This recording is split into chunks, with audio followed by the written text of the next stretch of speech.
네, 강프로입니다. 자, 삼성전자 봅니다. 삼성전자 오늘 78,300원에 끝났습니다. 오늘도 보합권에 끝났고요. 그리고 약간 조금 아쉬운 부분들이 있다고 생각을 하실 겁니다. 뭐 삼성전자의 가격대가 뭐 하이닉스에 비해서 많이 처지고 있고, 그리고 뭐 HB에 조금 뒤처지고 있다는 내용이 계속해서 나오고 있고 이런 부분들이 있는데, 기본적으로 이 생각을 하셔야 됩니다. HBM의 가격을 올린 건 하이닉스에 대한 영향이 아닙니다. 삼성전자에 대한 영향이 크고요. 그리고 HBM에 대한 시장은 굉장히 커질 수 있는 환경이 갖춰져 있습니다. 이런 과정에서 삼성전자가 HBM을 개발하고 수율을 잡고 생산을 하는 게 조금 늦어지고 있는 게 사실인 건 사실이죠. 그런데 우리가 이 구간에서 알아야 되는 내용은 한 가지 내용밖에 없습니다. 주식시장의 미래 가치를 보는 방법.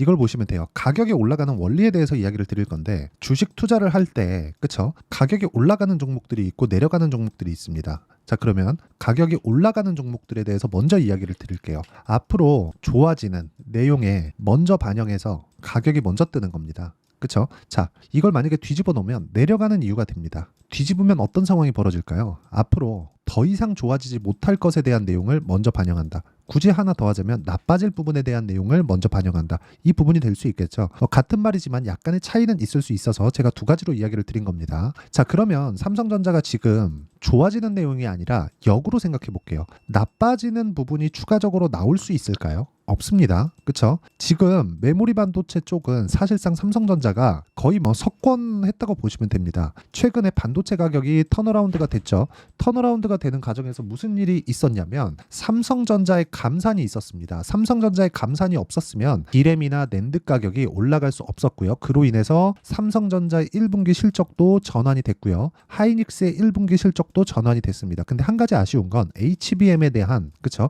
HBM에 대한 부분이 늦게 조금 진행이 되고 있다. 이런 부분이 조금 아쉬운 거예요. 그런데 우리가 하나 생각을 해봅시다. HBM에 대한 시장 규모는 계속해서 커집니다. 그런데 삼성전자에서는 19년도에 잘못된 선택으로 인해서 HBM을 조금 늦췄어요. 그런데 사실 하이닉스에서 HBM을 계속해서 쥐고 있었고 이쪽으로 앞서 나갈 수밖에 없었던 게 하이닉스는 2등이어서 그렇습니다. 뭐 그렇다고 뭐 삼성이 잘했다 그런 건 아니에요. 지금 늦게 좀 따라가고 있는 그런 상황이니까. 근데 시장성은 결정이 됐다는 거죠. 자, 여기서 HBM에 대한 시장 규모가 계속해서 커졌을 때는 어떻게 될까요? 삼성전자는 더 이상 나빠질 게 없습니다. 그리고 이렇게 종목군에 대한 이야기뿐만 아니라 우리가 이걸 한번 생각해 보시죠. 시장 관련해서도 본다면 삼성전자가 지금 여기서 추가적으로 빠져서 62평 이탈하고 뭐 가격대를 뭐 7만 원 이하로 떨어지는 그런 상황이 발생했을 때 어떤 부분이 발생할까요? 환율이 뜹니다. 환율이 뜨면 달러같이 올라가죠. 달러같이 올라가면 물가 또 못 잡아요. 그런 경우가 됐을 때는 연준에서 가만히 있을 수가 없습니다. 11월 달에 대선이 있죠. 그쵸? 이런 구간까지 지나가면, 그쵸?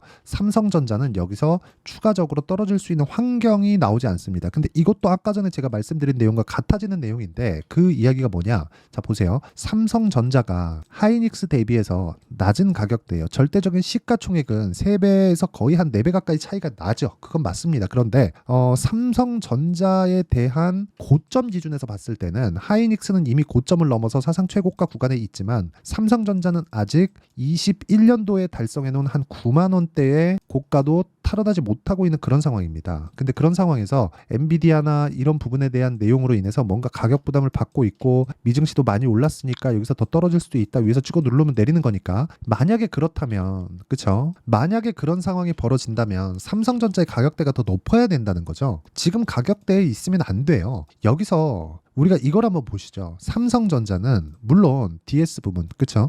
반도체 사업부에서는, 그쵸? 여기가 디바이스 소입니다. 이 구간이 반도체 사업부예요. 그런데 이 반도체 사업부가 조금 안 좋은 상황이 나온다고 하더라도 어떤 상황이 되는 겁니까? 이거 지금 간단하게 생각을 해보면 계속해서 돈을 벌어왔어요. 그러니까 이 밸류에이션 가치는 계속해서 높아지고 있다는 거죠. 그러니까 이게 성장하는 기업이 아니더라도 주가는 지속적으로 올라가는 구조, 적자를 보지 않으면 올라가는 구조를 만들고 있는 게 주식시장의 본질이다. 예를 들어서 그런 거예요. 여기 보시면요. 삼성전자는 21년 초에 96,800원의 고가를 형성을 했고 쭉 떨어졌습니다. 1년 반 동안 50% 빠졌습니다. 거의. 근데 이 구간에서 실적이 딱 여기까지 좋았고요. 이때부터는 실적이 안 좋아요. 정확하게 많이 빠지기 시작한 건 3분기 이후부터입니다. 금리를 올리는 시점하고 거의 맞물립니다. 수요 둔화가 확실하게 나왔다는 거죠. 근데 그때부터 반등을 한다는 건 뭡니까? 이거 보면 어떤 걸 생각이 나실 텐데 헤드앤숄더 패턴이죠. 이 패턴이 나왔을 때 바닥 나오고 그냥 간다 이런 이야기 드리는 게 아니라 이 구간이 왜 삼성전자 실적이 완벽하게 꺾이는 구간에서 나왔고, 자 이걸 보시면 돼요. SK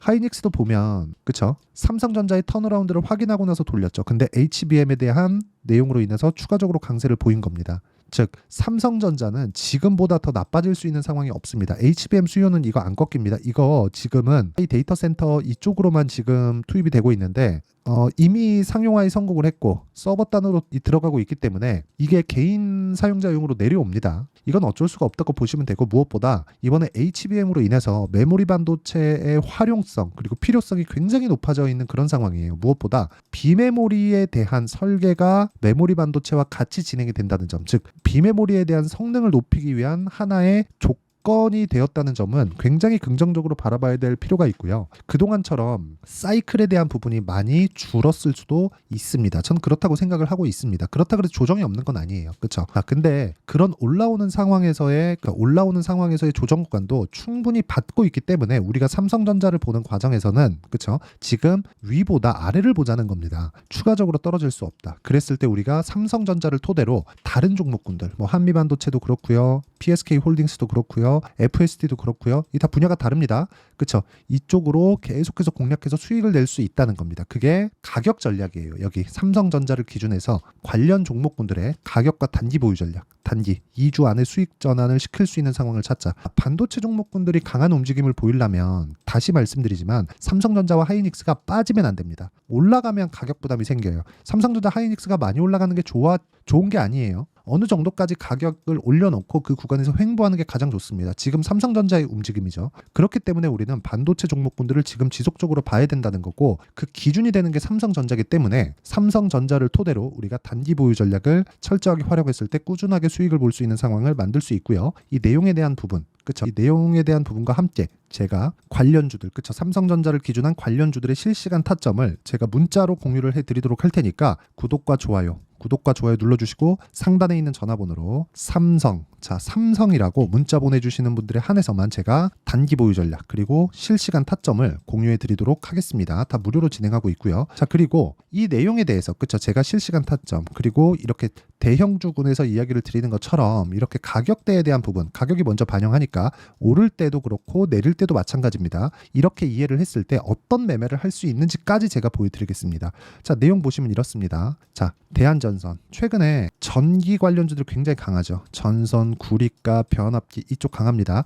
이것도 A 때문에 그렇습니다. 자, 근데 내용 보세요. 올라가는 구간에 정확하게 신고가 구간에서 공략을 하고 있죠. 반도체 종목군을 보는 이유가 이런 것 때문에 그렇습니다. 자, 그랬을 때 거의 한 2주 정도의 기간 동안 25% 수익, 이런 상황을 지속적으로 만들 수 있고요. 이 내용에 대한 부분을 여기 소통방에서 제가 10억 만들기 프로젝트를 진행해서 모두 무료로 공유를 해드리고 있습니다. 예를 들어서 오늘 같은 경우에도 그래요. 시장가 매수 8시 54분, 이구산업 시장가 매수 8시 55분 이렇게 장 시작 전에 공유를 해드리고 있는데, 여기 KBI 메탈, 자 보시면 오늘도 12%대 급등이 나왔지만 이미 강한 구간에서 매매가 꾸준하게 이루어지고 있었다는 점이 중요합니다. 그리고 이 내용에 대한 부분을 제가 여기 소통방에서 다 공유를 하고 있으니까 구독과 좋아요 눌러주시고 상단에 있는 전화번호로 구독 또는 10억이라고 문자 보내주시면 제가 소통방 입장 링크를 무료로 공개를 해드리도록 하겠습니다. 자, 그러면 어떤 류의 종목을 하는지 뭐 다들 동일합니다. 매매하는 구간 중에서 저도 깨지는 구간이 있죠. 예를 들어서 그래요. 제가 지금 두산을 보유하고 있는데 두산을 이틀 딱 매수하고 지금 오늘은 한 4% 정도 떨어졌습니다. 근데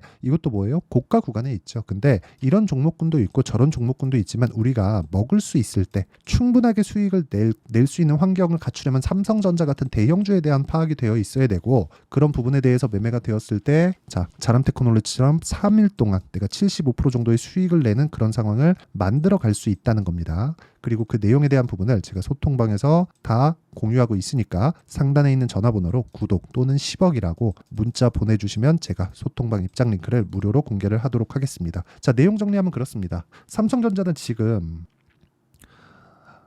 추가적으로 올라갈 수 있지만 그건 HBM에 대한 내용이 나와야 된다. HBM에 대한 내용은 저는 그냥 확정 났다고 보고 있지만 HBM이 우리가 기본적으로 이렇게 한번 생각을 해보자고요. HBM이 앞으로 확장되는데 삼성전자에서 못할까요? 연예인 걱정하고 삼성전자 걱정하지 말라 그러죠. 걱정 안 하셔도 됩니다. 시기의 차이일 뿐이지 어쩔 수 없이 삼성전자도 HBM을 할 수밖에 없고 그런 과정에서 한 파일을 가져갈 겁니다. 그럼 그 구간에서 우리가 꾸준하게 어느 정도의 가격대를 잡았을 때 꾸준하게 수익을 낼 수 있는 상황을 만들 수 있다는 거고 그 내용에 대해서 이해를 했을 때 그쵸? 타점이 정말 중요하다는 걸 알게 될 거다. 그 내용에 대한 부분을 제가 소통방에서 공유하고 있고요. 무엇보다 이 정도 했을 때 어느 정도까지 성과를 낼 수 있고 내가 다음 종목은 어떤 종목을 잡아야 되는지 그 내용에 대해서 다 이해를 시켜드리도록 할 테니까 영상 끝까지 시청하시고요. 모든 분들이 성공 투자하셨으면 참 좋겠습니다. 자, 24년도가 돼서도 시장은 여전히 어렵습니다. 자, 근데 시장은 항상 어려울 거예요. 앞으로도 계속해서 어려워질 겁니다. 자, 근데 제가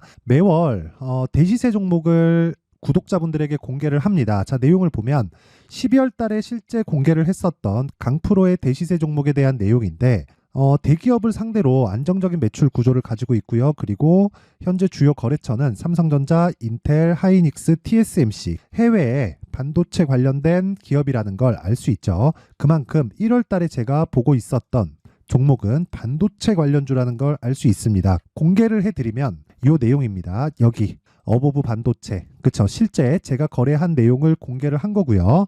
수익에 대한 크기를 보면 공략한 시점, 제가 가격대를 함께 공개를 해드렸는데 공략한 시점부터 21%의 수익 마감이 된 것을 확인해 볼 수가 있습니다. 자, 근데 지금도 마찬가지입니다.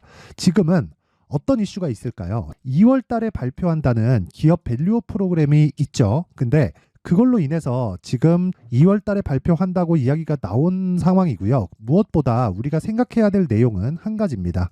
어떤 이슈나 그리고 어떤 상승할 수 있는 내용으로 인해서 주가가 올라가는 것은 맞죠. 하지만 가격이 먼저 반영한다는 걸 반드시 알고 있어야 되고 그런 내용에 대한 파악이 되었을 때 그쵸? 여기 어보브 반도체처럼 21% 그쵸? 대략 3에서 4일 동안 20% 이상의 수익을 먹을 수 있고요. 그리고 여기 HLB 같은 종목처럼 대략 일주일이 채 되지 않는 기간 동안 30%의 수익을 낼 수 있습니다. 자, 그러면 답은 나왔어요. 재료에 대한 부분보다 중요한 게 가격이다. 자, 근데 지금 시장에 쏠려 있는 게 뭐죠? 2월 달에 발표하는 기업 밸류업 프로그램에 대한 내용이죠. 자, 그러면 우리가 이쪽에다가 지금 집중을 해야 될까요? 그 내용을 한번 보겠습니다. 기아차의 차트를 보면요. 1월 24일 날 정부단에서 입김을 불어넣은 이후에 시세가 강하게 발생한 것처럼 보이지만 애초에 12월 달부터 신고가를 달성했다는 걸 확인할 수 있습니다. 자, 그러면 우리가 스케줄을 따져봤을 때 우리가 어디를 봐야 될까요? 4월 달 총선을 봐야 됩니다. 드디어 때가 온 거죠. 4월 달 총선이 끝나면 그 뒤엔 뭐가 있죠?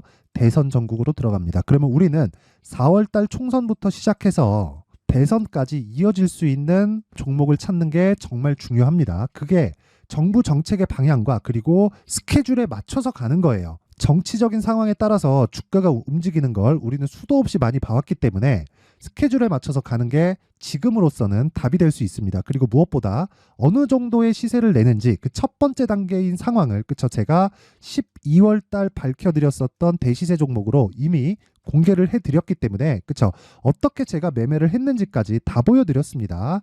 HLB처럼 그쵸? 31.9% 걸린 시간은 4일밖에 되지 않죠. 이 종목을 제가 가격과 그리고 어떤 종목인지를 애초에 12월 달부터 공개를 한 겁니다. 자, 그러면 지금도 마찬가지예요. 앞서서 제가 말씀드렸었던 23년도에 했었던 여러 가지 종목들이 있죠. 한미반도체 같은 종목들도 여기 소통방에서 모두 공개를 해서 실제로 10,000원부터 60,000원까지 상승한 내역이 있고요. 왜 공략을 했는지를 제가 다 공개를 해드렸습니다. 근데 지금도 마찬가지라는 거죠. 정부 정책의 방향에 맞춰서 또는 선거 스케줄에 맞춰서 매매를 이어가야 될 때가 됐고요. 제가 총선 관련된 큰 시세가 나올 수 있는 대시세 종목을 준비를 해놨습니다. 길게 말씀드리지 않겠습니다. 모든 종목들은 신고가를 달성하면서 대시세 준비를 하게 되고요. 신고가를 공략했을 때 내가 시장에 주도주를 잡을 수 있는데 지금은 총선에 집중하는 게 맞다. 그래서 총선 관련된 그리고 대선까지 이어질 수 있는 종목을 준비를 해놨는데 지금부터 준비를 하셔야 나중에 고가에 올라가서도 꾸준하게 매매를 이어갈 수 있습니다. 자꾸 막 손절하고 매매하는 과정에서 너무 어렵다 하시는 분들은요, 이 종목 딱 받아가서 큰 수익 내셨으면 좋겠고요. 이 종목은 상단에 있는 전화번호로 대시세라고 문자를 보내주시는 분들에 한해서만 제가 총선 그리고 대선까지 이어질 수 있는 종목을 공개해 드리도록 할 테니까 상단에 있는 전화번호로 대시세라고 문자를 보내주시고요. 그리고 구독과 좋아요 꼭 좀 부탁드리겠습니다. 시장은 정말 어렵습니다. 자, 그래서 모든 분들이 성공 투자하셨으면 좋겠고요. 기본적으로 가격에 대한 파악을 하면서 큰 수익을 내셨으면 좋겠습니다.